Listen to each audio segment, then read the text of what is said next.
Hey everyone, welcome back and happy Monday. All right, guys, we're back to talk about Mauricio Umansky because I know that I shared with you guys he was in a skiing accident. It doesn't sound like it went too good, and I don't think that anybody being in a skiing accident would be too good. Um, we're gonna break it all down. Him and Kyle, the skiing accident, all of it. I just want to tell you guys a real tidbit. One time I was on, I think it was Big Bear Mountain. I was with my friends. I had these friends, never snowboarded before. I wasn't skiing. And I said, where are you guys going? And they're like, well, we're going to go up the hard slopes. Like, if you want to do the bunny slopes. And I was like, no, you think it'll be okay? And they're like, yeah. Stupid me, like 22, 23, 24, I don't know. And so we go up and I start going down and I had my balance. And I was like, okay, this is going to be good. I'm going, picking up traction, going faster. And I'm like, okay. And people were like, watch out. And I'm like, I don't know how to stop this thing. So as I was going, I was getting scared because I saw the slope going like this. And I had to throw myself into a tree, right? Like, not, I didn't hit it hard actually because I was stopping myself, but I grabbed onto the tree and the bottom of my feet were hanging off the side of the mountain. And these friends formed like a human chain to help me back up off the side of the mountain. And they're like, you have to let go of the snowboard, let it go. And I said, no, it's a rental. I can't afford it. They're like, you have to let it go. And I was looking down and I'm like, I'm going to die. But I didn't. And then I went back and I had a hot toddy because I was like, I'm never going out here on a snowboard again. But story time's over. Let's get into the Mauricio Umansky. Just to give you guys an update. This was shitty.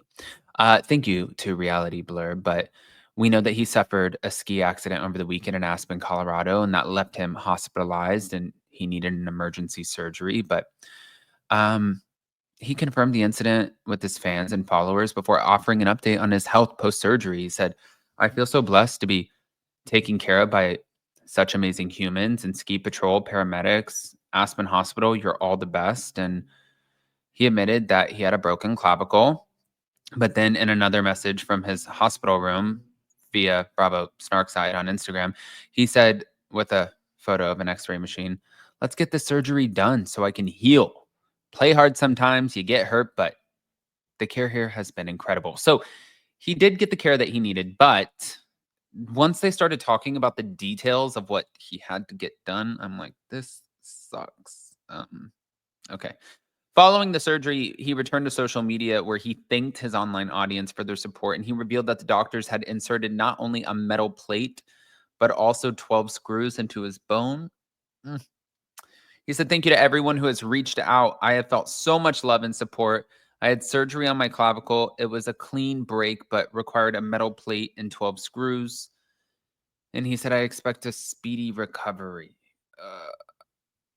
Another thing that people might not know. So my mom and we were, I think we were rollerblading or something like that. And I fell and she went to catch me before I fell. And her bone in her, I think it's like what, your femur or something, just like cracked in half.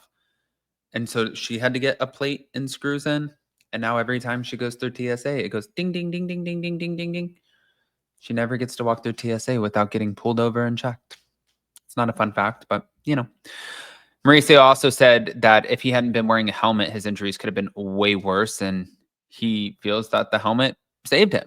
But after sharing the update, there were a lot of people who came out and were in support and just like wishing him a speedy recovery, which I don't know why people are like, that's so nice. People are wishing Mauricio a speedy recovery. What are they supposed to go on and say like, yeah, that's what you get? Jerk off. Like, you know what I mean? Like, what, you're not going to say that. Of course you're either not going to say anything or you're going to wish him a speedy recovery. And I don't think that Mauricio is the kind of person anyways that people are wishing ill towards to begin with. So I don't really know why that's as shocking as people are trying to make it, but that's okay. Moving on. It's a weird conversation. So on top of that, Kyle Richards and Mauricio, right now we know that they're on good terms, but apparently sources are coming forward and saying that they're not headed for any sort of reconciliation. And they also shared the real reason that they haven't gotten a divorce yet. If you guys watch them, though, it looks like they're putting up a united front with their kids. They're doing the holidays together. But from what the source is saying, they're past the point of getting back together. And they're also saying this divorce, when it does happen, could get potentially really, really messy. An insider told the US Sun, I think that they are past the point of ever reconciling. It seems that that ship has sailed and they still have their own beautiful, unique bond. And they continue to be there for each other when it's needed. And things haven't gotten nasty on either side, but it is over. Okay. We're going on 2 years though, because if you guys don't remember, they announced their split. I believe it was July of 2023. And then they continued to live together. But then he got a penthouse condo and she's still there. And I think that she said that she's hoping to rent out the house.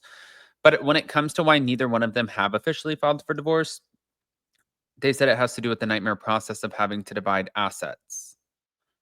They're not in a hurry to file, but when they inevitably do, they said it'll be a nightmare to divide up assets, stakes in the agency, a lot of other things that they both went all in together. That is going to be a freaking nightmare. Can you imagine, like, I think they have like it's like 8 or 9 homes, properties. It might be 11. Some astronomical amount. Then you have the agency that's bringing in billions in sales, not saying billions in revenue, but billions in sales. Technically, she would be 50% of Mauricio's share of that because they were married and they don't have a prenup and they did that together. Actually, this could be kind of a clean break because if you take all of the houses and the vehicles and you just add them all up and then you divide down the middle of like, okay, well, 4 of these houses is worth $20 million and 6 of these houses is worth $20 million. Do you want the 4 or do you want the 6? 20 million, 20 million. Agencies should be divided down the middle, and then everything in their bank accounts would be divided down the middle. Their savings accounts and bonds would be divided down the middle. I know I'm probably making it sound like it's easier said than done too. Probably. I probably don't know shit about what I'm talking about when it comes to this. Yeah. I mean, it sounds like it's going to be bad. But because Kyle and Mauricio had nothing when their relationship began in 1994, they did not sign a prenuptial agreement.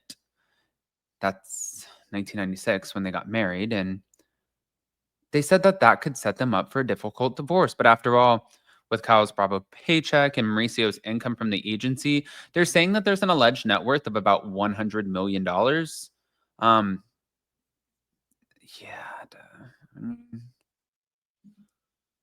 $100 million. Isn't it wild to think that they started with nothing and they built this out to be $100 million? That's really freaking impressive. And you get to walk away with 50 million. And it's also like, too, if Kyle and Mauricio ended up, splitting off, I don't think that anybody would get alimony or anything like that. Clearly, there's not going to be child support or anything like that because Portia's going to be out of the house by that time. But I think she would still have a recurring income out of the agency because she would have stakes in the agency. This is going to be messy as hell. Well, may the odds be ever in their favor. I want to hear what you guys think, guys. Pop off in the comment section. If you're not subscribed, get subscribed. Don't forget to hit that notification bell, and we'll see you next time. Love you guys.